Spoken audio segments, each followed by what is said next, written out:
Sur la plateforme Biomidex de production et commercialisation de bioactifs naturels à visée cosmétique et agronomique issus de micro-organismes extrémophiles. On propose de produire pour les industries des cosmétiques des bioactifs anti-âge fortement hydratants et pour le secteur agricole des biostimulants fertilisants pour améliorer la rétention hydrique des sols et stimuler la croissance des plantes.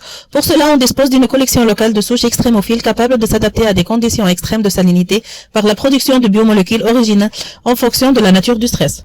Notre premier produit est un bioactif nommé Ectuin, produit par une bactérie halophile capable d'accumuler la biomolécule jusqu'à 20% de son poids sec. La première étape de la production d'Ectuin consiste à récupérer les spores de la souche conservée dans les cryotypes à moins 80 degrés Celsius. Lorsqu'une nouvelle production démarre, le cryotype est décongelé à la température ambiante et les spores sont revivillés sur un milieu gelosé pour donner après une semaine des colonies caractéristiques de la souche.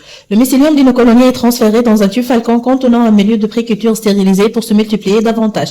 Puis une deuxième préculture dans un de plus grand volume de milieu de préculture est réalisé jusqu'à ce qu'il atteigne la concentration bactérienne requise pour une inoculation ultérieure. Le milieu de préculture et l'inoculum rempli de mycélium de la souche sont transférés dans le fermenteur. La culture bactérienne continue à croître et à se multiplier dans des conditions optimales pour la production de biomasse riche en Ectuin. Pour séparer l'Ectuin de la biomasse cellulaire, un choc hyposmotique est réalisé. Il consiste à reprendre la biomasse dans une solution de NaCl à 2%. Les cellules libèrent la fraction la plus importante en Ectuin. Une deuxième centrifugation est alors nécessaire pour séparer le surnageant contenant l'Ectuin de la biomasse. La solution d'Ectuin encore riche en sel doit être désalinisée par électrodialyse pour amener la conductivité inférieure à 10 microsiemens par centimètre. Après désalinisation, l'Ectuin est purifié sur colonne d'OX échangeuse de cations.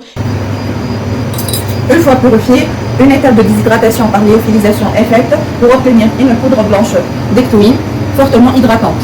La biomasse mycélienne résiduelle contenant encore une fraction d'Ectuin sera aussi séchée par lyophilisation pour conserver la viabilité cellulaire.